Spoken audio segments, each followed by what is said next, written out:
So good morning and जय हिंद सभी को। और यहाँ पर आज हम लोग डिस्कस करने वाले हैं केमिस्ट्री का चैप्टर नंबर 1 क्लास 10th का, that is chemical reaction and equation. ठीक है, तो आपका फिर से स्वागत है एक बहुत ही ढांसू सेशन में, और जहाँ पर हम आपको एक क्लैरिटी देंगे कि कैसे इस सब्जेक्ट को आगे पढ़ना है। अगर वॉइस में थोड़ी सी प्रॉब्लम आ रही होगी तो उसको थोड़ा सा नेगलेक्ट कर दीजिएगा, because I am recording this phone.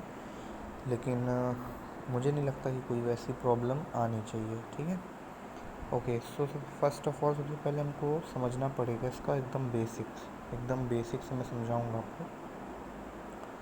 सबसे पहले केमिकल रिएक्शन आखिर होता क्या है, उसे कहते क्या है। तो देखो, जब भी कोई रिएक्शन टेक प्लेस होता है तो वो इन्वायरमेंट में कुछ चेंजेस लाता है। ठीक है, लेट सपोज आपने एक स्मॉल सी मोमबत्ती ली और उसको जलाया, तो मोमबत्ती का जो इन्वायरमेंट था वहाँ पर क्या हुआ कि आपने जब मोमबत्ती को जलाई तो मोमबत्ती पिघली, जो कि अपने स्टेट को उसने चेंज किया, यानी कि उसका इन्वायरमेंट चेंज हुआ। ठीक है, अब यहाँ पर इसी इन्वायरमेंट चेंज में दो कैटेगरीज आती हैं। पहली कैटेगरीज है आपका फिज़िकल चेंज और दूसरा है आपका केमिकल चेंज। सो पहला आपका हो जाएगा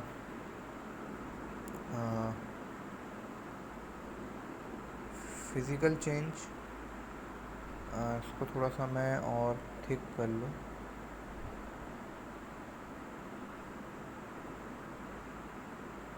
यस, तो एक आ जाएगा आपका फिज़िकल चेंज, ठीक है, और एक आपका कौन सा आ जाएगा, केमिकल चेंज। ठीक है, एक आपका हो जाएगा फिज़िकल चेंज, एक आपका हो जाएगा केमिकल चेंज। दो तरीके के आपके चेंज होते हैं, first one is physical, second one is chemical change. ठीक है, अब देखो यहाँ पे समझना क्या है कि फ़िज़िकल चेंज होता क्या है एंड केमिकल चेंज क्या होता है। ठीक है, तो देखो समझने का यहाँ पे कोशिश करना। इसको मैं थोड़ा सा हटा देता हूँ कि व्हाट इज़ फिज़िकल चेंज। अगर ये मेन्यू थोड़ा सा बंद हो जाता, ओके बंद नहीं होगा ये, अरे यार स्क्रीनशॉट क्यों ले लिया मैंने, चलो छोड़ो। तो उसमें क्या होता है कि फ़िज़िकल चेंज एक ऐसा चेंज होता है जो कि क्या होता है, रिवर्सिबल होता है। फिज़िकल चेंज असल में कैसा होता है, it is a type of reversible change, यानी कि उसको आप रिवर्स कर सकते हो। बट केमिकल चेंज वो रिवर्स नहीं होता। ठीक है, तो रिवर्स का मतलब क्या क्या उसे फिर से पा सकते हैं। हाँ, जैसे आपने एक मोमबत्ती को जलाया, मोमबत्ती एक बहुत ही अपने में बहुत ही अच्छा सा एग्जाम्पल है। ठीक है, तो मोमबत्ती को जब आपने जलाया तो मोमबत्ती में दो कंडीशंस होती हैं। पहली कंडीशन, उसकी जो मोम होगी वो पिघलेगी एंड जो थ्रेड होगा वो भी जलेगा। ठीक है, लेट सपोज हमारे पास यहाँ पर एक मोमबत्ती है, एक कैंडल है, और ये रही वो कैंडल जिससे हम लोगों ने लाइटन अप कर दिया। ठीक है, तो कुछ देर बाद क्या होगा कि इस कैंडल की ये जो, अच्छा इसमें बहुत कलर भी हैं वो मैं अभी देख रहा हूँ, इसमें जो मतलब बहुत ढेर सारे जो थ्रेड्स हैं, थ्रेड्स का पूरा पूरा रहता है ना, तो ये पूरा जो ये थ्रेड है ना, ये आपका ये थ्रेड पूरा तो जल जाएगा, इसमें मिलेगी राख। तो क्या आप उस राख से इस थ्रेड को वापस पा सकते हो? नहीं, never, you can not take it back. तो आप जब उसको वापस नहीं पा सकते, इसका मतलब इरिवर्सिबल है, यानी कि केमिकली चेंज आया है। लेकिन यहाँ पर जब हम देखें तो इसका ये जो वैक्स है, जो वैक्सी पोर्शन है, दैट हैज़न्ट चेंज, उसमें फ़िज़िकल चेंज आया है। मतलब कि पिघला, लेकिन पिघलने के बाद आप उस वैक्स के इस्तेमाल से फिर उसको सॉलिडिफाई करके आप एक नई कैंडल बना सकते हो। तो उसको कहते हैं फिज़िकल चेंज, जो कि क्या है, रिवर्सिबल है। ठीक है, तो इसी वजह से candle have both changes at time, burning of thread that is your chemical change and burning of wax that is your physical change. ठीक है, अब यहाँ पर एक बहुत ही अच्छी सी एक्टिविटी दे रखी है।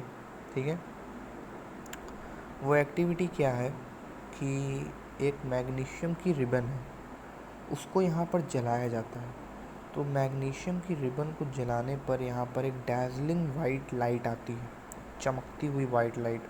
ठीक है, मैं आपको ये एक एक्सपेरिमेंट ये करके दिखाना चाहता हूँ। ठीक है, कि ये सब चीज़ें कैसे होती हैं, तो इसीलिए मैं इसको थोड़ा सा अलग अभी साइड में रख रहा हूँ, क्योंकि जब एक्सपेरिमेंटल पार्ट पे हम लोग आएंगे तो हम लोग इसे कवर करेंगे। अब हमारे इसी क्रम में आगे बढ़ते हुए हम समझेंगे, उससे पहले इसको तो मैं हटा देता हूँ, कि केमिकल रिएक्शन जो हम पढ़ते आ रहे हैं वो असल में उसकी प्रॉपर डेफिनेशन क्या है। तो केमिकल रिएक्शन की अगर एक प्रॉपर डेफिनेशन एक केमिस्ट्री के पॉइंट ऑफ व्यू से देखी जाए, तो it is a process in which two or more substance react with each other in the presence of different medium to form new substance. मतलब इस केमिकल रिएक्शन में एक ऐसी प्रोसेस होती है जिसमें दो या उससे ज़्यादा सब्सटेंस आपस में मिलकर अलग अलग मीडियम में, चाहे वो लिक्विड हो चाहे सॉलिड हो, मिलके एक नए सब्सटेंस की फॉर्मेशन करते हैं, जिसमें पुराने बॉन्ड टूटते हैं और नए बॉन्ड बनते हैं। अब ये वो दोस्ती वाले बॉन्ड नहीं है, ये केमिस्ट्री के पॉइंट ऑफ व्यू से मॉलिक्यूल्स के बीच के बॉन्ड हैं, जो कि जनरली केमिस्ट्री में इन बॉन्ड्स का बहुत ही महत्व रहता है जब रिएक्शन होने लगती है तो। ठीक है, जैसे कि let suppose we have an example, a classical example, जो कि है Zn plus HCl gives ZnCl2 plus H2। ठीक है, तो यहाँ पर आपको क्या मिलता है, यहाँ पर आपको मिलता है ZnCl2 और H2।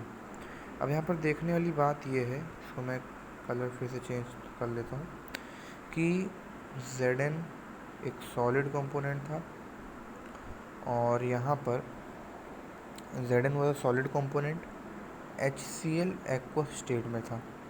इन दोनों के मिलने पे एक नया प्रोडक्ट फॉर्म हुआ, दैट इज ZnCl2, और H2 गैस आपकी क्या होगी, लिबरेट होगी, यानी कि उड़ेगी, निकलेगी। ठीक है, तो यहाँ पर आप देख सकते हैं कि Zn और HCl, तो इसमें क्या हुआ पता है, जो मैंने बॉन्ड वाली बात आपसे की थी अभी पहले, इसमें क्या हुआ कि Zn HCl टूटा बीच से, वो किस में बना H प्लस, एंड ये किस में बना Cl माइनस। अब क्योंकि आपको पता है कि Zn जब अपनी स्टेट में रहता है तो वो Zn2 प्लस शो करता है, तो प्लस वाले को ज़रूरत किसकी होगी, माइनस वाले की, तभी तो वो अपने आप को स्टेबल कर पाएगा। तो Zn इसके साथ उठकर चला जाता है क्लोरीन के साथ, एंड फॉर्मेशन होती है ZnCl2 की। ठीक, और जो बचा हुआ ये H है, ये H प्लस, ये H2 का फॉर्मेशन करके उड़ जाता है। ठीक है, तो यहाँ पर आप लोग देख रहे होंगे कि किस तरीके से ZnCl2 और ये सब बाकी चीज़ें जो हैं कैसे बनती हैं, कैसे नए फॉर्म्स बनते हैं। अब इसी केमिकल इक्वेशन में केमिकल इक्वेशंस भी बहुत तरीके की होती हैं। एक होती है स्केलेटल केमिकल इक्वेशन, जो कि आपके सामने है, जो कि मैंने अभी लिखा। ठीक है, ये क्या होती है स्केलेटल इक्वेशन, इसको मैं थोड़ा सा बैक करके आपको एकदम क्लियर दिखा देता हूँ। ठीक है, तो ये जो आप देख रहे हो दैट इज स्केलेटल इक्वेशन, मतलब कि इसमें कुछ ऐसा दिया नहीं है, अनबैलेंस्ड है, बैलेंसिंग नहीं हुई। और अगर इसमें मैं बैलेंसिंग कर दूं, ठीक है, बैलेंसिंग अभी मैं आगे आपको सिखाऊंगा कि कैसे की जाती है, वो कि एक हिट एंड ट्रायल मेथड होता है। जब ये इक्वेशन बैलेंस्ड फॉर्म में लिखी जाएगी, यानी कि इसके आगे भी 2, फिर उसके बाद आप HCl के आगे भी 2 लगाएंगे, एंड देन आप उसके बाद ZnCl, अब ये इक्वेशन बैलेंस्ड हो गई। ठीक है, तो अभी भी शायद नहीं बैलेंस है जो मुझे लग रहा है ना। ओके, आई डोंट थिंक कि यहाँ पर 2 लगेगा, सॉरी एक मिस्टेक हो गई, 2 सिर्फ यहीं पर लगेगा। ठीक है, तो यहाँ से ये इक्वेशन पूरी आपकी क्या हो गई, बैलेंस हो गई। ये किस तरीके से ये इक्वेशन, इसको कहते हैं फुल्ली बैलेंस्ड इक्वेशन। और अगर मैं इसी में आपको लिख देता इसका पूरा, कि जिंक प्लस HCl या hydrochloride acid gives out zinc chloride plus hydrogen, अगर मैं ऐसे वर्ड फॉर्म में लिखता तो ये वर्ड इक्वेशन बन जाती।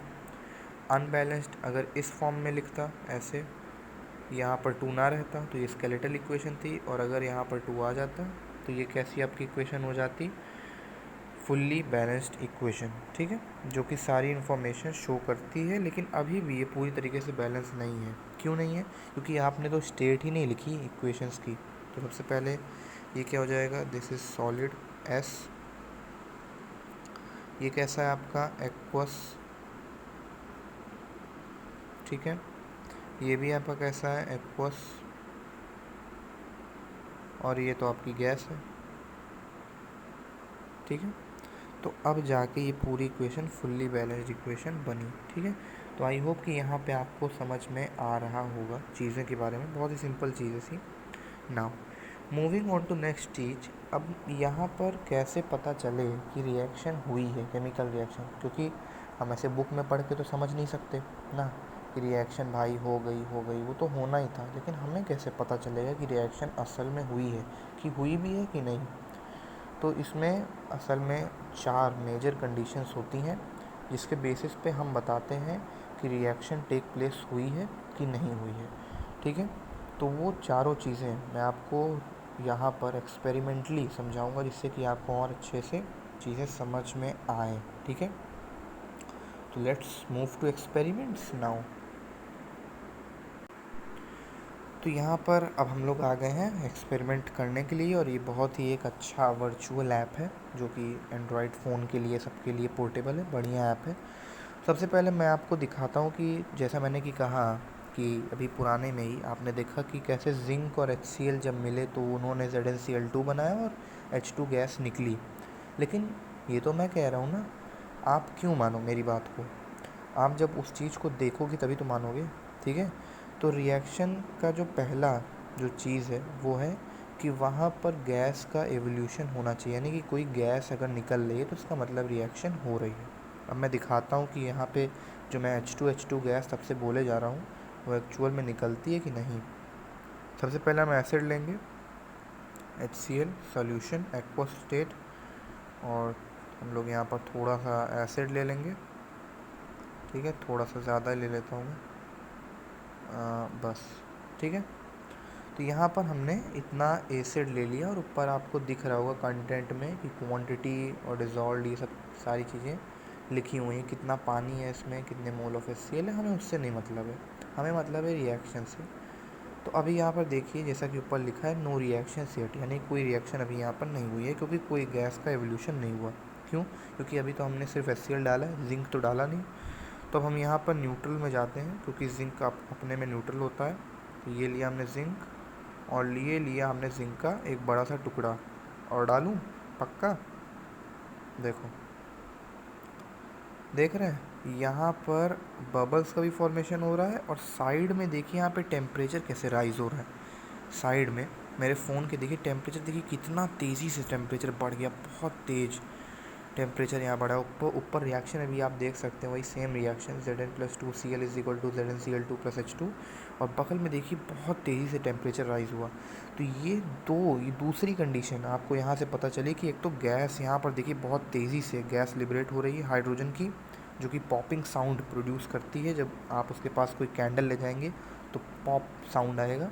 और दूसरी चीज़ है चेंज इन टेम्परेचर। देखिए टेम्परेचर इनिशियली मेरा टेम्परेचर बहुत कम था, जब मैंने इसको डाला नहीं था तब मेरा टेम्परेचर बहुत कम था, लेकिन सडनली टेम्परेचर में आप एक राइज देखते हैं। वीडियो को फिर से पीछे करिएगा, देखिएगा तो आप देखेंगे कि यहाँ पे साइड में जहाँ पर ये मेरा बार है प्लस और माइनस का, वहाँ पे देखिए टेम्परेचर वाला जो है पॉइंट, ये पूरा रेड हो चुका है, यानी कि बहुत ही हाईली हीट इसमें जनरेट हो रही है। क्योंकि हीट इसमें जनरेट हो रही है, ये गर्म हो रहा है, ये हीट क्या कर रहा है, रिलीज़ कर रहा है। तो इसमें 2 तरीके के रिएक्शन होते हैं, एक्सोथर्मिक रिएक्शन जो कि हीट लेता है और गर्म हो जाता है, और एक एंडोथर्मिक होता है जो हीट रिलीज़ करता है। नहीं, एक्सो में हीट रिलीज़ होती है, सॉरी, और एंडो में। अब देखिए जैसे रिएक्शन पूरी ख़त्म हो गई, धीरे धीरे देखिए टेम्परेचर बढ़ के से ठंडा हो रहा है। रिएक्शन ऑल ओवर, रिएक्शन के सारे मोल सब ख़त्म हो चुके हैं और रिएक्शन कम्प्लीटली हो चुकी है। जिंक पूरी तरीके से रिएक्ट HCl से कर चुका है और ZnCl2 बना चुका है, ठीक है। ये देखिए बीकर में आपको दिख भी रहा होगा, ठीक है। तो देखिए एकदम रिएक्शन में कूल डाउन हो गया है, ठीक है। तो 2 तरीके की रिएक्शन होती है, एक एक्सोथर्मिक होती है, एक एंडोथर्मिक होती है, डिपेंडिंग अपॉन कि कौन सा जो है, मतलब हीट कहाँ जा रही है और हीट कहाँ पे निकल रही है। तो जो एक्सोथर्मिक होता है उसमें टेम्परेचर बढ़ता है, जो कि आपके सामने था यही रिएक्शन, ठीक है। हीट इवॉल्व हुई, और एंडोथर्मिक में रिएक्शन ठंडा होता है, उसमें और कूल डाउन होगा, ठीक है। अब इसका एक बहुत ही अच्छा सा एग्जांपल है हीट का, इवोल्यूशन ऑफ हीट, मतलब एक्सोथर्मिक का आपके बायोलॉजी में बहुत ही अच्छा एग्जांपल है इसका, तो एक कमेंट सेक्शन में ज़रूर बताइएगा इसका एग्जांपल, ठीक है। तो मैंने आपको यहाँ पे दिखाया है कि किस तरीके से ये ZnCl2 की गैस, मतलब सॉरी ZnCl2 बना और H2 की गैस जो है लिबरेट हुई। और यहाँ पर आप देख भी रहे थे कि ZnCl2 एक कलरलेस कंपाउंड था, ठीक है। तो हमने यहाँ पे जिंक के कुछ ग्रैन्यूल डाले थे। इसी का एक और एग्जांपल है कि अगर हम एसिड में इस बार हम लोग ले लें H2SO4 यानी कि सल्फ्यूरिक एसिड, तो इसमें भी H2 है, तो H2 लिबरेट होगा जिंक के साथ, ठीक है। ये मैंने ये ले लिया। एंड देन न्यूट्रल में हम जिंक लेंगे और जिंक का टुकड़ा डालेंगे, देखिए ये भी इसमें गया, और धीरे धीरे देखिए टेम्परेचर राइज हो रहा है। और जो सेकंड रिएक्शन थी zinc plus H2SO4 ZnSO4 plus H2, उसमें भी हाइड्रोजन गैस निकल रही है, टेम्परेचर बहुत तेज़ी से इसमें भी बढ़ गया, और ZnSO4 का इसमें भी फॉर्मेशन हो रहा है, ठीक है। तो फिलहाल इस रिएक्शन को भी हम बंद कर देते हैं, ठीक है। अब दो कंडीशन तो आपने पढ़ ली कि राइज इन टेम्परेचर कैसे होता है जब हीट इवॉल्व होती है। मैं अभी एंडोथर्मिक का भी एग्जांपल दूंगा अगर इसमें हुआ तो, ठीक है। नाउ लेट अब एक चीज़ और है, केमिस्ट्री सबको बहुत अच्छी लगती है, ऐसा माना जाता है, मतलब ऐसा बिल्कुल है नहीं लेकिन था पहले, कि केमिस्ट्री ना सिर्फ लड़कियों की अच्छी होती है। उसका कारण अभी मैं बताने जा रहा हूँ, क्योंकि होता ना है कि कलर्स की ज़्यादा समझ लड़कियों को होती है देन बॉयज़, ऐसा माना जाता है। तो इस वजह से केमिस्ट्री में कलर्स बहुत इंपॉर्टेंट रोल रखते हैं, और इसीलिए मेरी केमिस्ट्री भी बहुत फेवरेट है। तो यहाँ पर क्या है कि कलर का हमें खेला खेलना है। तो आपके एनसीईआरटी में एक एग्जांपल है कील का, नेल का, तो उसको जब कॉपर सल्फेट में डिप किया जाता है तो कैसे कलर चेंज होता है। तो हमारे पास कील नहीं है बट आयरन का टुकड़ा है, वो एक कील का ही काम करेगा, ठीक है। तो हम देखते हैं कि इसमें क्या कलर चेंज आता है कि नहीं। अगर चेंज आया तो इसका मतलब रिएक्शन हो रहा है, अगर चेंज नहीं आया तो रिएक्शन नहीं हो रही है, ठीक है। तो लेट मी सी कि हमारे पास वो सारी चीज़ें उपलब्ध हैं कि नहीं, क्योंकि अगर हमारे पास वो चीज़ें उपलब्ध नहीं होंगी तो हम लोग को दिक्कत आ सकती है, ठीक है। तो सबसे पहले इसमें हम लोग लेंगे कॉपर सल्फेट, जो कि होपफुली इसमें होना चाहिए, ब्लू कलर का होता है कॉपर सल्फेट, मैं आपकी जानकारी के लिए आपको बता दूं, ठीक है। तो कॉपर का आई नीड सल्फेट, और ये सॉल्ट में ही होगा, असल में इसमें बहुत सारे सॉल्ट है ना, तो उसमें ढूंढना पड़ता है, बट ये अच्छा है कि इसमें कलर अटैच है इनसे, कॉपर क्लोराइड है ये, okay okay okay okay, iodide है ये, नाइट्रेट है ये, सल्फेट मिल जाता किसी तरह, मैं ढूंढ रहा हूँ, ओके सल्फेट में ये रहा, यस वी नीड सोल्यूशन। तो हम यहाँ पर सोल्यूशन डाल देंगे, और आप जैसा कि देख सकते हैं इसमें तो बहुत नहीं दिख रहा, बट ऊपर पाइपेट में देखिए तो हल्का ब्लूइश कलर का, इसमें भी दिख रहा होगा ब्लू कलर का कॉपर सल्फेट आप। तो कॉपर सल्फेट का कलर होता है ब्लू, CuSO4.5H2O। 5H2O क्यों? क्योंकि भाई पानी में घुला हुआ है, ठीक है। कॉपर सल्फेट में जब हम आयरन डालते हैं तो क्या होता है, ज़रा देखिएगा ध्यान से। हमने यहाँ पर ले लिया न्यूट्रल में वी हैव आयरन, और जब हम इसमें आयरन डालेंगे कलर में चेंज देखिएगा, ब्यूटीफुल कलर ऐसे चेंज होगा, ठीक है।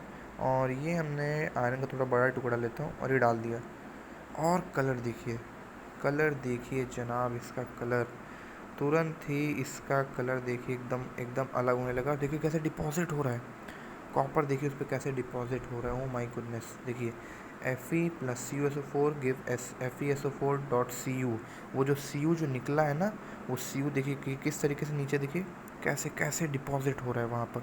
और इसका कलर देखिए कितने खूबसूरती से इसका कलर चेंज हो रहा है।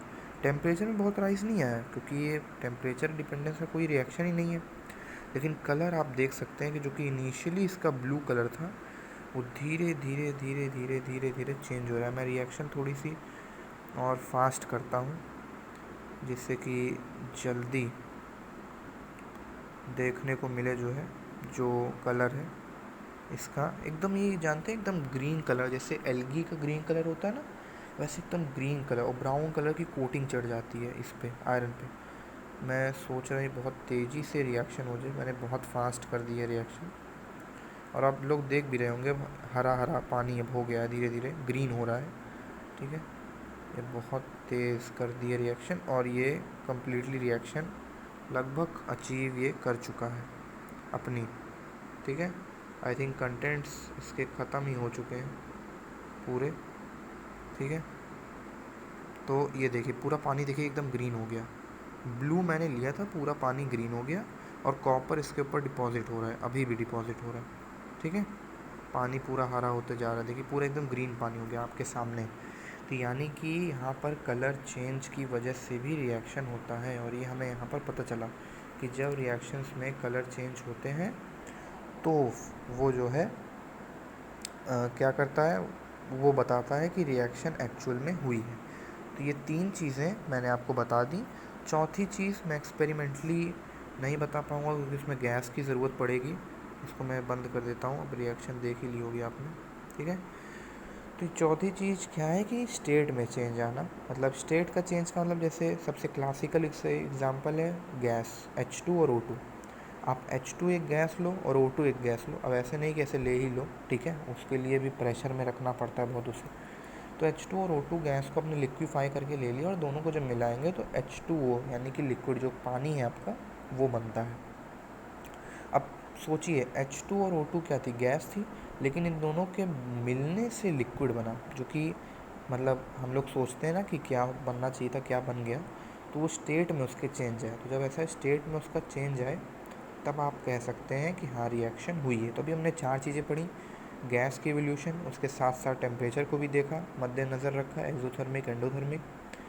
फिर हमने आपको एक क्लासिकल एग्जांपल दिया कलर चेंज का अभी आपके सामने, एंड चौथा एग्जांपल आपका चेंज इन स्टेट का था। ठीक है, अब जो पांचवा जो एग्जांपल है वो है प्रेसिपिटेट फॉर्मेशन। प्रेसिपिटेट मतलब कि नीचे की तरफ में एक पीपीटी बन जाती है, और वो पीपीटी पानी में घुलती नहीं उस सोल्यूशन में। ठीक है, वो इनसॉल्युबल होती है, नीचे जाके बैठ जाती है।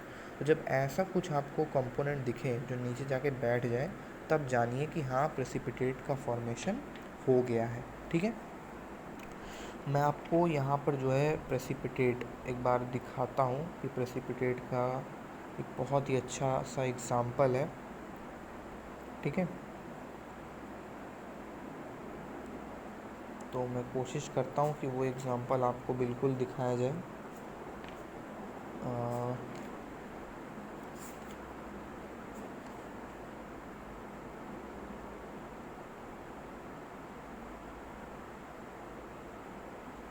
तो यहाँ पर सबसे पहले अब हमें सॉल्ट में लेना होगा पोटेशियम आयोडाइड।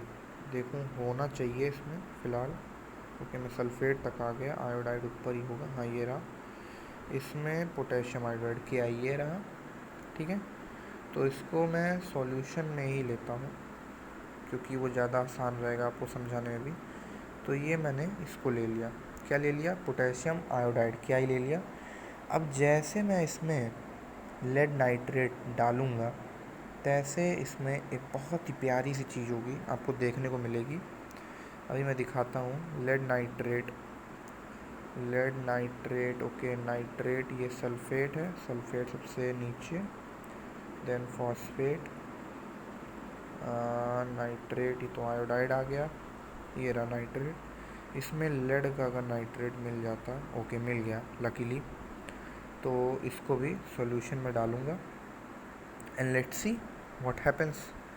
तो इसको भी मैंने इसमें डाल दिया और थोड़ा सा कम कर दिया, देखते हैं क्या होता है। रिएक्शन थोड़ी सी फास्ट और तेज़। ओके, तो इसमें अभी तो वैसा फ़िलहाल कुछ बना नहीं। ठीक है, मैं थोड़ा सा और डालता हूँ।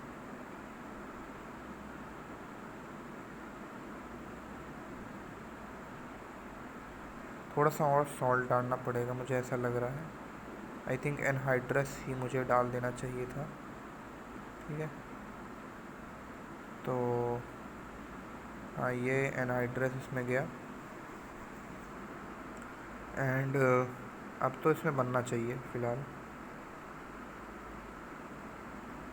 थोड़ी सी इसकी स्पीड और बढ़ा देता हूँ जिससे कि जल्दी अचीव हो जाए। इससे ऊपर तो ये जाएगा भी नहीं। ठीक है, तो आपको दिख रहा होगा कि यहाँ पे ये रिएक्शन हो रहा है। रिएक्शन मैं दिखा भी देता हूँ कौन सी आपकी रिएक्शन हो रही है। ये देखिए 2KNO3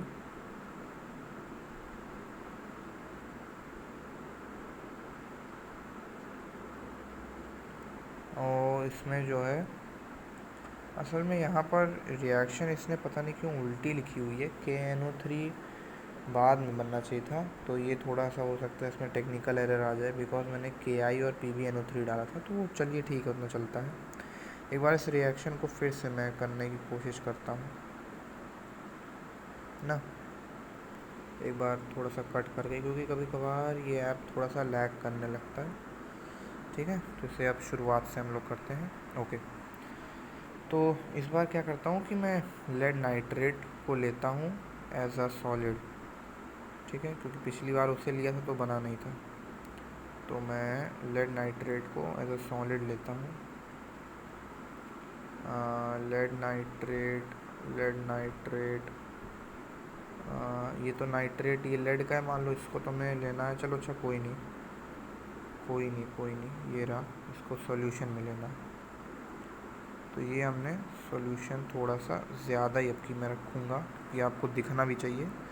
एंड सॉल्ट में फिर मैं लूँगा आयोडाइड, दैट इज़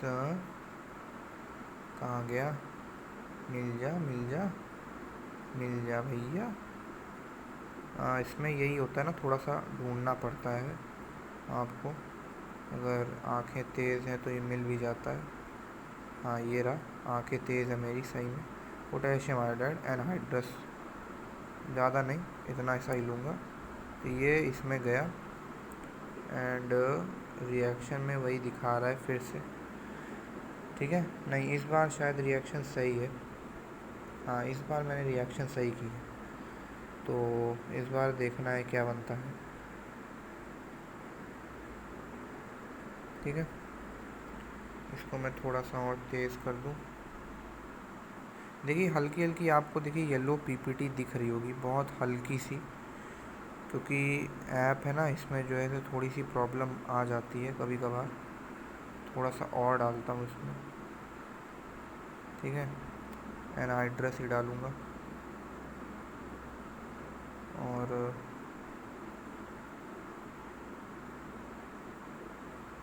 ये जा ही नहीं रहा इसमें, हमें लगता है कंटेंट इसका फुल हो गया। तो देखो यहाँ पे हल्का हल्का सा दिख रहा होगा आपको पीपीटी का फॉर्मेशन ना, मतलब देखिए ये हल्की सी, वो घुल नहीं रही है पानी में। ठीक है, तो ये थोड़ा सा इसमें हो जाता है कभी कभार। फ़िलहाल चलिए कोई नहीं। तो इसमें हमने देखा कि पीपीटी का फॉर्मेशन किस तरीके से, येलो पीपीटी इसमें बनती है, किस तरीके से नहीं। ठीक है, अभी मुझे लगता है कि एक एग्ज़ाम्पल मैं और आपको दिखा दूं तो बेहतर होगा इसी में। ठीक है, बैरियम क्लोराइड जो कि आपकी एनसीईआरटी में ऑलरेडी दिया हुआ है, उसमें वाइट पीपीटी बनती है, तो इसलिए मैंने सोचा कि पहले येलो वाली दिखाऊं, लेकिन अफसोस हो उतनी अच्छी नहीं बन पाई। Barium chloride, okay, barium chloride, barium का क्या क्लोराइड है, yes we have barium chloride, solution में ही लेना है। तो ये हमने ले लिया बैरियम क्लोराइड।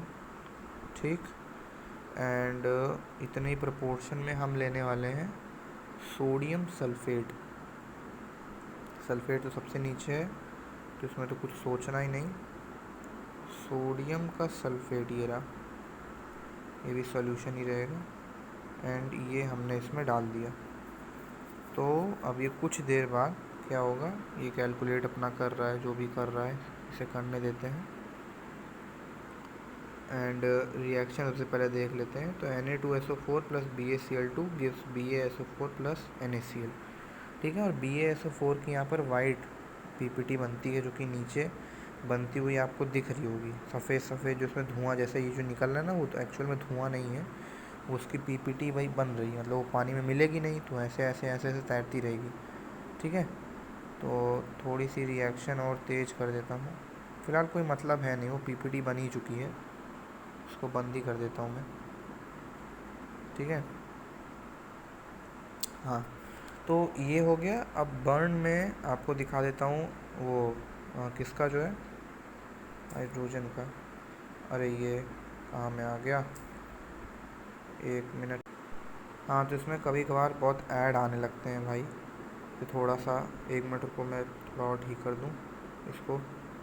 ये बहुत ही इसमें ऐड वैड आने लगते हैं ना, मेरा सर खा लेते हैं।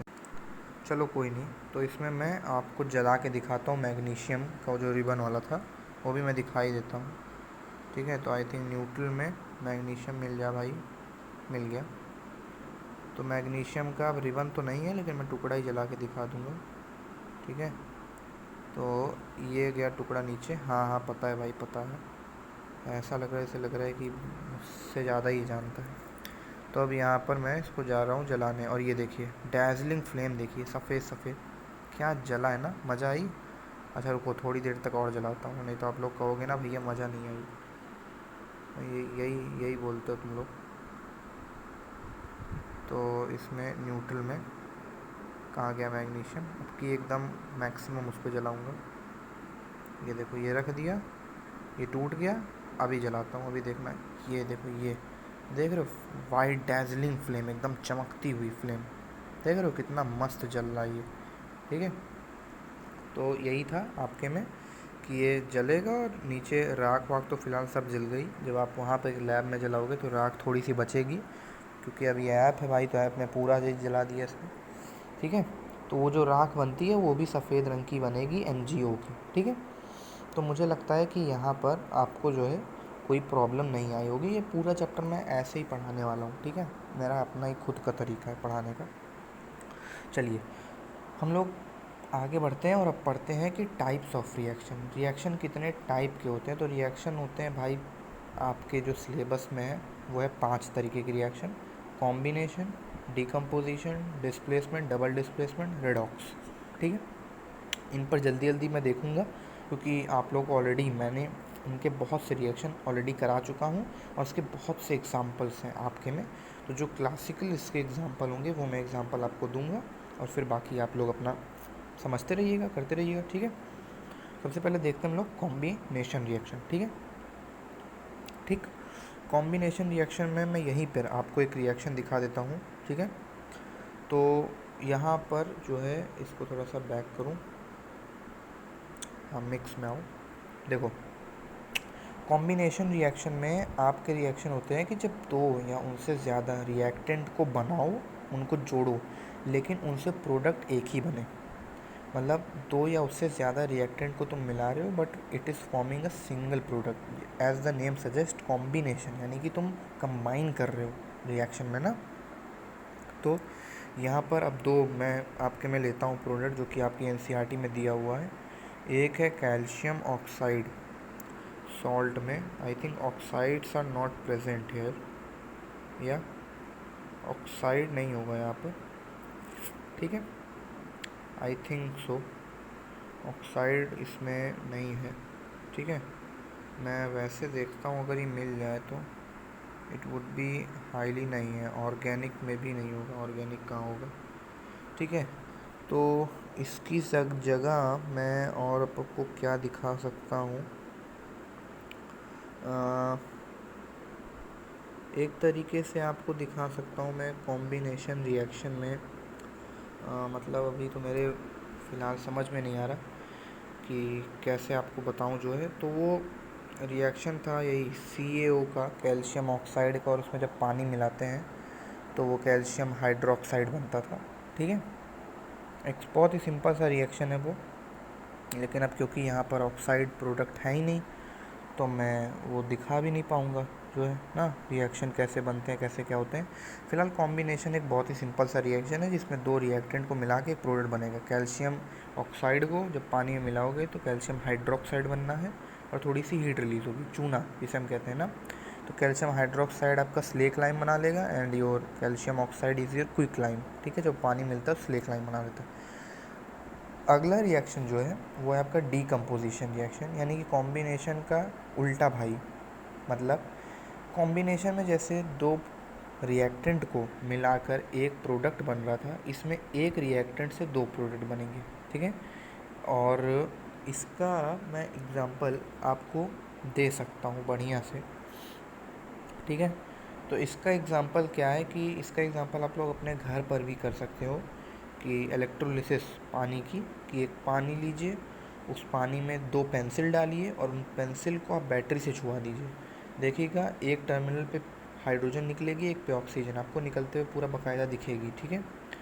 और यहाँ पर भी मैं आपको दिखा देता हूँ, अगर ये चीज़ यहाँ पर मिल जाए तो बर्न करने के लिए मैं देखता हूँ कि अगर इसमें सॉल्ट में, ऐसे बेस में भी हो सकता है। ओके ओके, अच्छा ओके, ये बेस में था जहाँ तक।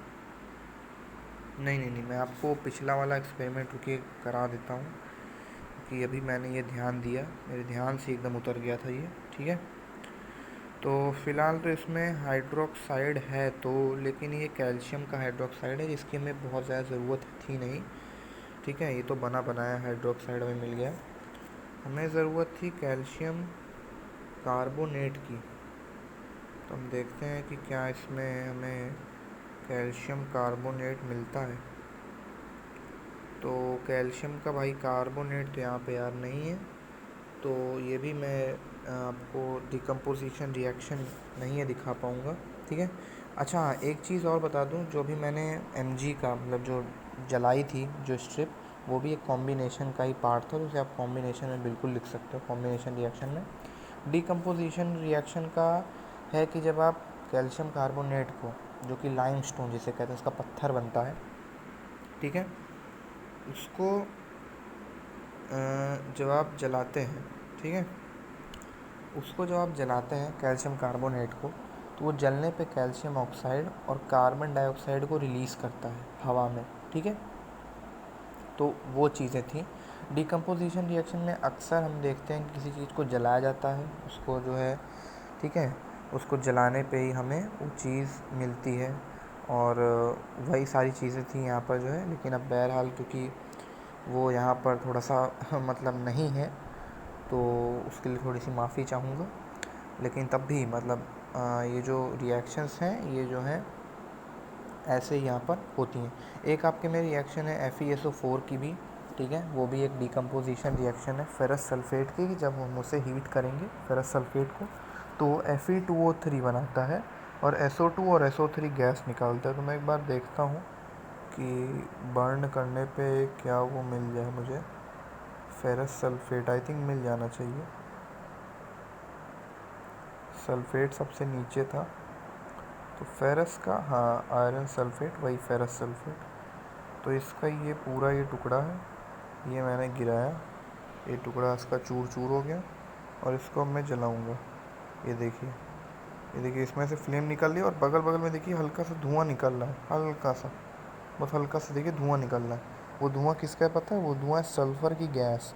अगर, अब ऐसे तो मैं बता नहीं सकता, बट अगर आप उसे कभी सूंघेंगे, मत ही सूंघिएगा बिल्कुल भी, उसकी स्मेल एकदम रॉटन एग, मतलब एकदम सड़े हुए अंडे जैसी आती, बहुत ही घटिया स्मेल है उसकी। तो बहुत ही जहरीली ये गैस वो होती है, SO2 SO3 निकलती है इसमें। बाकी तो Fe2O3 बन जाता है। अगर मैं इसको थोड़ी देर और जला दूंगा, ठीक है, थोड़ी देर और जला दूंगा, तो ये देखिए इसका कलर भी हल्का सा चेंज हुआ है। अब क्योंकि इसमें मतलब हम डायरेक्ट जला रहे हैं तो इस वजह से पता नहीं चलता, लेकिन वो ऐसा ही है, ठीक है।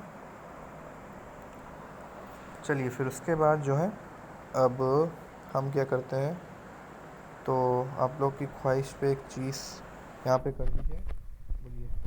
पानी ऐसे भर देते हैं, ठीक है, ये भर दिया मैंने पानी, और आप सबकी ख्वाहिश है कि भैया कुछ खतरनाक करिए, ऐसे मज़ा नहीं आ रहा। चलिए भैया आपके लिए कुछ ले आए हैं, एक मिनट रुको। ये मैंने भर दिया इसमें पानी, ठीक है, और अभी मैं बहुत ख़तरनाक चीज़ करने वाला हूँ, इसे घर वर पे बिल्कुल ट्राई मत कीजिएगा। ये लूँगा मैं सोडियम, सबको पता है सोडियम कितना ख़तरनाक है, पानी में जाते ही फटेगा। ये डाल दिया पानी में, और देखिए फट गया, देख रहे हैं, फट गया, तुरंत ही फट गया कांच। ये देखिए ये।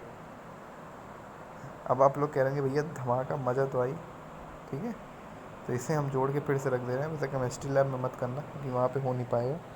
तो चलिए आपकी मांग पे कर दिया था। और मांग क्या, ये भी एक टाइप का ही रिएक्शन है जो कि इतना ज़्यादा हाईली एक्सोथर्मिक हो जाता है कि इससे कांच भी फट गई।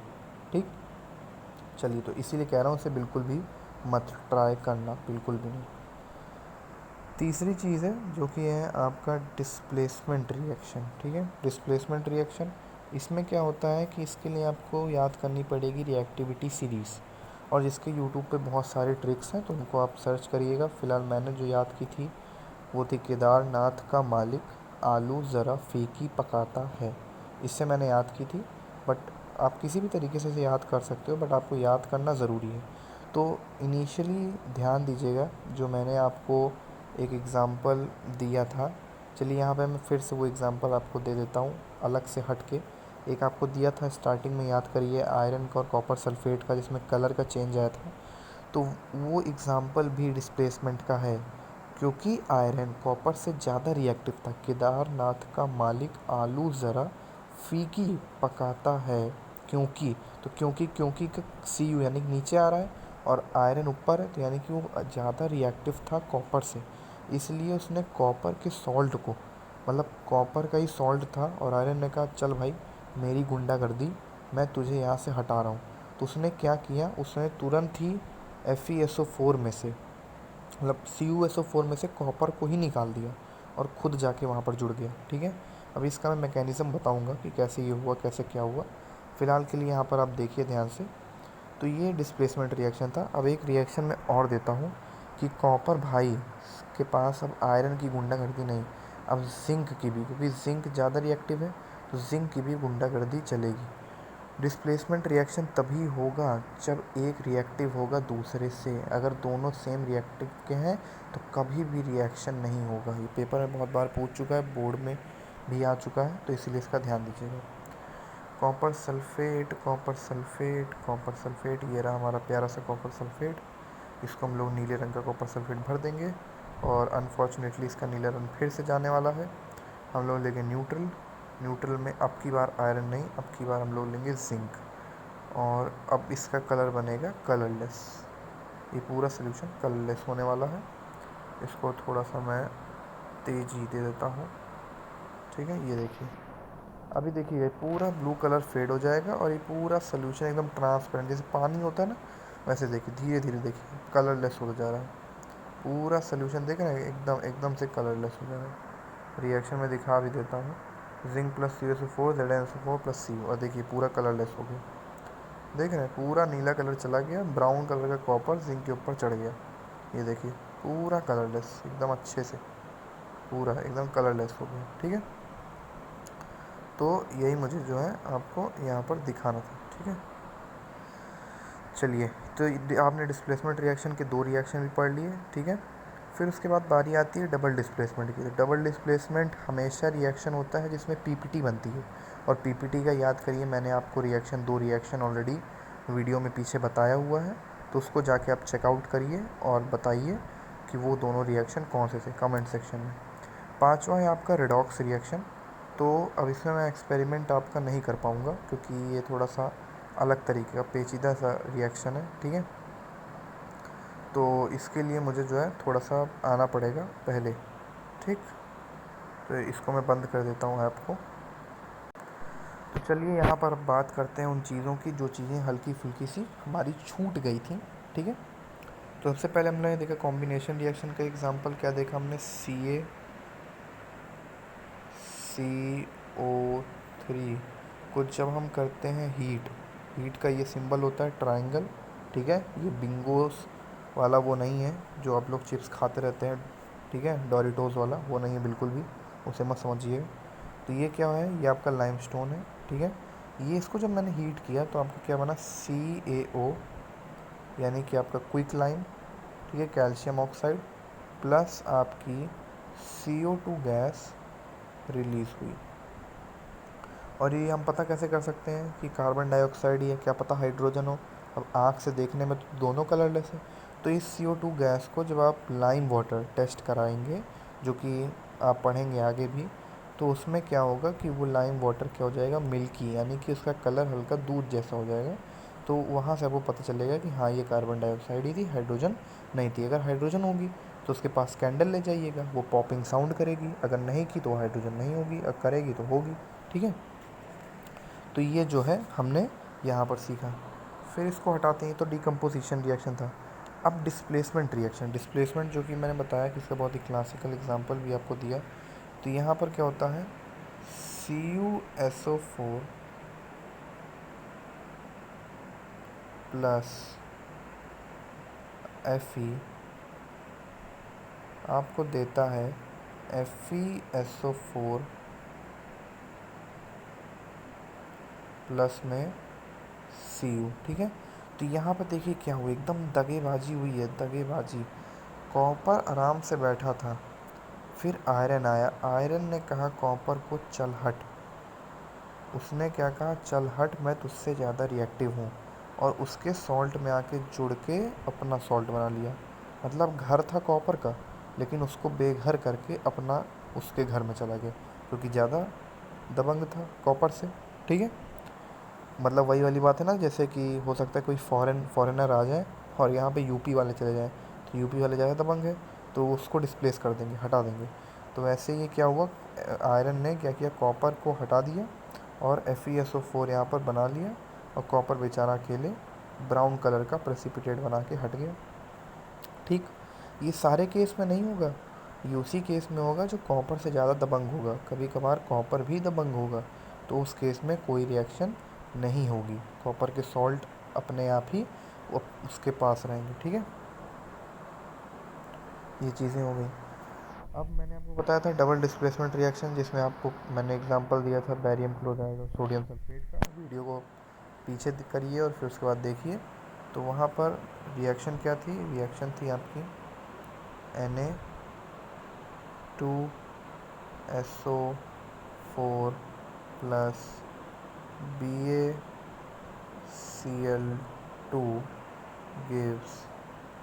गिव्स क्या देगा, ये देगा BaSO4 प्लस NaCl। ठीक है, इसमें एक चीज़ आप नोटिस कर रहे होंगे, डिस्प्लेसमेंट, और इसका नाम डबल डिस्प्लेसमेंट क्यों रखा गया पता है? क्योंकि डिस्प्लेसमेंट में तो एक लोग का घर तबाह हो रहा था, डबल डिस्प्लेसमेंट में दोनों का घर तबाह हो गया, यानी कि दोनों का घर ही एक्सचेंज हो गया। यहाँ पर Na के साथ था सल्फेट आयन, सल्फेट का आयन था, और बैरियम के साथ था क्लोरीन का आयन। लेकिन रिएक्शन होने के बाद दोनों ने अपने घर को स्विच कर लिया। बैरियम के पास चला गया सोडियम का घर, यानी कि सोडियम का आयन सल्फेट, और बन गया बैरियम सल्फेट। और सोडियम के पास चला गया क्लोरीन, जो कि किसके साथ था, बैरियम के साथ, यानी कि स्विच हो गया। ठीक है, और क्योंकि NaCl आपका होता है नमक, वो तो पानी में घुल ही जाएगा, तो इस वजह से बैरियम सल्फेट की यहाँ पर वाइट पीपीटी देखने को मिलती है, जिसको कहते हैं डबल डिस्प्लेसमेंट रिएक्शन, जिसमें आयंस का चेंज होता है। ठीक है, मतलब कि डबल बार डिस्प्लेसमेंट होगा, दो लोग बेघर हो जाएंगे, दोनों के दोनों। ठीक है, तो ये इसमें चीज़ें आपकी हो गई। बात जहाँ तक रहती है रेडॉक्स की, व्हाट इज़ रेडॉक्स? तो redox as a name suggest, तो रेडॉक्स में क्या है, रेडॉक्स, रेडॉक्स में आपका है एक RED, जिसका मतलब होता है क्या, जिसका मतलब होता है रिडक्शन। ठीक है, और ऑक्स का मतलब क्या होता है, ऑक्सीडेशन। ठीक है, अब आप लोग कह रहे होंगे भैया ये रिडक्शन क्या है, ये ऑक्सीडेशन क्या है, क्या हो रहा है? तो भाई चिल मार, बताता हूँ, सब बताता हूँ, रिएक्शन लिख के बताता हूँ। ठीक है, देखो यहाँ पर सबसे पहले मैंने रिएक्शन ली किसकी, सबसे पहले मैंने रिएक्शन ली कॉपर ऑक्साइड की। ठीक है, कॉपर ऑक्साइड CuO, और उसमें मैंने कर दिया H2। क्या कर दिया मैंने, H2। इसने बना लिया H2O प्लस में कॉपर। ठीक है, अब ये डिस्प्लेसमेंट रिएक्शन भी है, क्योंकि कॉपर अपने घर से बेघर हो गया है, लेकिन रेडॉक्स भी है। क्यों? क्योंकि मेरे भाई सुन, तूने कॉपर ऑक्साइड को क्या किया, तूने कॉपर ऑक्साइड को उसमें हाइड्रोजन दी, तो ऑक्साइड जी जो ऑक्साइड था ना, ये चला गया किसके साथ, हाइड्रोजन के साथ, और छोड़ा इसने किसको, कॉपर को। तो हाइड्रोजन जिसके साथ, सॉरी ऑक्सीजन जिसके साथ जाके जुड़ता है, यानी कि जिसके साथ ऑक्सीजन जाके जुड़ेगा वो ऑक्सीडेशन में जाएगा, जिससे ऑक्सीजन निकलेगा वो रिडक्शन में जाएगा। यानी कि उसका घाटा हुआ ऑक्सीजन का तो वो रिडक्शन में गया, और जिसके पास ऑक्सीजन चला गया, जिसमें जाके जुड़ गया, यानी कि H2 में ऑक्सीजन जाके जुड़ के H2O बना लिया, तो उसका ऑक्सीडेशन हुआ। और कॉपर से ऑक्सीजन अलग होके कॉपर बना लिया, तो उसका क्या हुआ, कॉपर का रिडक्शन हुआ। ठीक है, ऐसे ही बहुत एग्जांपल हैं। अब कभी कभार क्या होता है कि ऑक्सीजन ही नहीं जाता, क्लोरीन भी जाता है। तो आप एक चीज़ का ध्यान रखिएगा यहाँ पर, वो चीज़ ये है कि कभी कभार क्लोरीन का भी आदान प्रदान होता है, ऑक्सीजन का भी होता है, या और भी चीज़ों का होता है, लेकिन मोस्ट ऑफ द केसेस में आपको ऑक्सीजन ही देखने को मिलेगा रेडॉक्स में। ठीक है, तो आप आराम से समझ जाएंगे कि अच्छा ये ऑक्सीडेशन का केस है कि ये रिडक्शन का केस है, कि दोनों का, अगर दोनों होंगे तभी रिडॉक्स होगा, एक केस होगा तो या तो ऑक्सीडेशन होगा या तो रिडक्शन होगा। ठीक है, तो मतलब ऑक्सीजन का जाके जुड़ना ऑक्सीडेशन, और उसका हटना रिडक्शन। और इसको आप ऐसे भी समझ सकते हैं कि जब कोई एलिमेंट क्या करता है कि मतलब कोई चीज़ उससे जाके जुड़ गई ना, तो वो अक्सर केस में जाता है ऑक्सीडेशन में, और जब किसी से कोई चीज़ छीन ली जाती है तो वो रिडक्शन में जाता है। ठीक है, तो ये आप लोग यहाँ पर समझ लिए होंगे कि इसको क्या बोलते हैं। This is a example of redox reaction. ठीक है, रेडॉक्स का एग्जाम्पल था आपकी एनसीईआरटी की बुक में ये दिया हुआ है कि कॉपर और हाइड्रोजन को हमने जलाया तो कॉपर ऑक्साइड बना काले रंग का। ठीक है, कॉपर को जब एकदम तांबे को जब जला देते हो ना तो काले रंग का बनता है वो, तो वो चीज़। ठीक है, अब या तो आपको जला के दिखाऊं, लेकिन उसमें कुछ बचेगा नहीं काला वाला। ठीक है, तो आप लोग लैब में जलाइएगा, सर के पास जब जाएंगे तो अपने अपने सर के पास। ठीक है, जो भी स्कूल में हो, जो भी जहाँ पर हो, वो अपने जो है देखिएगा, या ऑनलाइन सर्च कर सकते हैं आप। ठीक है, अब इसके आखिरी दो टॉपिक बचते हैं, वो है कोरिजन और रैंसिडिटी। तो बहुत ही इजी टॉपिक है। कोरिजन होता है, ये रिडॉक्स का ही एक पार्ट है, दोनों टॉपिक। कोरिजन होता है आयरन में अगर रिडॉक्स रिएक्शन हो रहा है, मतलब कि जैसे आपने एक आयरन लिया, लोहा, और लोहे को आपने खुले में छोड़ दिया, जहाँ उसको मॉइस्चर भी मिल रहा है, पानी, और उसको हवा भी मिल रही है, दोनों मिलना चाहिए। अगर एक नहीं मिलेगा तो नहीं होगा, दोनों अगर उसको मिल रहा है तो वो धीरे धीरे क्या करेगा, रस्ट हो जाएगा, उसकी रस्टिंग करना शुरू हो जाएगी आयरन की, और वो कोरोड होना शुरू हो जाएगा। कोरोड का मतलब कि मॉइस्चर की वजह से किसी भी मेटल का डैमेज होना, दैट इज़ कोरिजन। जैसे कि एक और एग्जांपल, कॉपर को जब आप बाहर रख देंगे मॉइस्चर में, तो धीरे धीरे कॉपर डल होता जाएगा और डल ग्रीन कलर में चेंज होने लगेगा। ठीक है, इसीलिए कॉपर के ऊपर वैक्सिंग की जाती है, इसको प्रिवेंट करने के लिए उस पर वैक्स की कोटिंग चढ़ाई जाती है, जिससे कि वो प्रिवेंट हो। गैल्वनाइजेशन होता है उसका, ठीक है, जिंक के साथ उस पर चढ़ाया जाता है, जिंक की कोटिंग की जाती है, जिससे कि वो बचा रहे। ठीक है, ये सारी चीज़ें वहाँ पर की जाती हैं। ठीक है, कुछ मेन पॉइंटर्स हैं आपके में जो कि थोड़ा सा एनसीईआरटी में अलग से बॉक्स में दे रखे हैं, तो उससे ज़रूर पढ़ लीजिएगा। जैसे कि अभी मैंने बताया गैल्वनाइजेशन हो गया, कोरिजन हो गया। ठीक है, और इसी में आपका एक एग्जांपल दिया होगा आयरन के पिलर का, अशोक की लाट जिसे कहते हैं पिलर, वो आज तक ऐसे पड़ी हुई है, क्यों, क्योंकि उसमें एक अलग आयरन का इस्तेमाल हुआ है। ठीक है, Fe3O4 का इस्तेमाल हुआ है, तो इस वजह से वो आज भी वैसी की वैसी है। ठीक है, तो सब बॉक्स की चीज़ें होंगी, थोड़ी थोड़ी फैक्ट होंगे, उन्हें पढ़ लीजिएगा। रैंसिडिटी क्या होती है, तो रैंसिडिटी होती है भैया कि जैसे आपने कोई अचार या कोई खाना वाना बाहर रख दिया बहुत देर तक, तो उसमें क्या होता है, बहुत ही मतलब उसका ऑर्डर ही चेंज होता है, उसकी महक चेंज हो जाती है, वो बदबू करने लगता है, तो वो होती है रैंसिडिटी, मॉइस्चर की वजह से। जैसे कि ऑयली फूड हो गया, फैटी फूड हो गया, अचार देखते होंगे कि इसमें फंगस लग जाता है मॉइस्चर की वजह से। ठीक है, या गुड़ हो गया, गुड़ में भी मॉइस्चर अगर मिल गया तो वो क्या हो जाएगा, फंगस आ जाएगा। तो ये सब क्या होता है, रैंसिडिटी आ जाती है। इसी वजह से इसी रैंसिडिटी को प्रिवेंट करने के लिए हम प्रिवेंशन मेथड लेते हैं, जैसे कि कैन में बंद करना किसी चीज़ को, पैकेट्स में। ठीक है, चिप्स के पैकेट्स में देखिए हवा भरी जाती है नाइट्रोजन की, जिससे कि जो आलू के जो चिप्स है ना, इनकी स्मेल चेंज ना हो जाए, ये ख़राब ना हो जाए चिप्स, और लंबे समय तक इन्हें प्रिजर्व किया जा सके, ठीक है। अचार में बहुत ज़्यादा तेल पड़ता है, बहुत ज़्यादा नमक उसमें डाला जाता है, जिससे कि अचार बहुत लंबे समय तक इस्तेमाल किया जा सके, प्रिवेंट। क्योंकि ऑयल क्या करता है पता है, ऑयल अपने अंदर एयर को आने ही नहीं देगा, और पानी का तो वैसे ही दुश्मन है ऑयल, तो मॉइस्चर भी नहीं आने देगा। इसी वजह से ऑयल बेस्ट प्रिवेंशन मेथड होता है। तो यहाँ पर आपके पहले चैप्टर का होता है एंड, और आई होप कि आप सभी को ये सारी चीज़ें बहुत ही अच्छे से क्लियर वे में क्लैरिटी मिल गई होगी। केमिकल रिएक्शन एंड इक्वेशन जो चैप्टर है, ये किस तरीके से मतलब इसको बताया जाता है। जहाँ तक बात रही इसमें एक सिंपल सी चीज़ बैलेंसिंग, तो बैलेंसिंग बहुत ही आसान है। It is all about hit and trial method, ठीक है, हिट एंड ट्रायल मेथड। इसमें सबसे पहले आप मेटल को बैलेंस करिए, देन नॉन मेटल को, देन ऑक्सीजन को, देन हाइड्रोजन को। यही एक क्रम मतलब एक फ्लो में रखिए कि हमको सबसे पहले मेटल बैलेंस करना है, then non metal, then oxygen, then hydrogen, ठीक है। और उनके नंबर को दोनों तरफ देखिए कि अच्छा अगर इधर 2H है तो उधर 3 है, उधर 6 है, कैसे बैलेंस करूँ। वो बस आप हिट एंड ट्रायल है ना, तुक्का वाला मेथड है, उसमें आप बहुत ज़्यादा कुछ कर नहीं सकते, ठीक है। बट आपको बैलेंसिंग आनी चाहिए। इसके लिए यूट्यूब पे बहुत ढेर सारे तमाम से वीडियो हैं, बहुत ढेर सारी चीज़ें हैं। बट बेस्ट मेथड मैं यही कहता हूँ जो मैंने इस्तेमाल किया वो है हिट एंड ट्रायल मेथड, क्योंकि उसमें तुक्का लगने के चांसेस बहुत रहते हैं। और 2 या 3 बहुत ज़्यादा होंगे तो 3 या 4, इससे ज़्यादा नहीं जाते, इससे ज़्यादा नंबर कभी जाते नहीं। 2 3 4 5 इससे तक कभी नहीं जाता नंबर हिट एंड ट्रायल में, ठीक है। तो आप वहाँ पर इस्तेमाल कर सकते हैं और वहाँ पर उसका इस्तेमाल ले सकते हैं। सो होपफुली आपको ये चैप्टर बहुत ही अच्छे से समझ में आया होगा। एक्सपेरिमेंटल तौर पे मैं जितना एक्सपेरिमेंट हो सका सब मैंने किया। एंड अपोलोजाइज, मैं मतलब सॉरी बोलना चाहूँगा, क्योंकि कुछ चीज़ें ऐसी थी एक्सपेरिमेंटली जिनको मैं नहीं कंडक्ट कर पाया, क्योंकि वो चीज़ें वहाँ पर ऐप में नहीं उपलब्ध थी वहाँ पर। एंड बीच में जो थोड़ी बहुत हेजिटेशन हुई होगी उसके लिए भी थोड़ा सा सॉरी। बट ओवरऑल मेरा पूरा मोटिव था कि आपको चैप्टर समझ में आ जाए। ओके, थैंक यू एंड जय हिंद। एंड स्टडी करते रहना, रुकना नहीं है।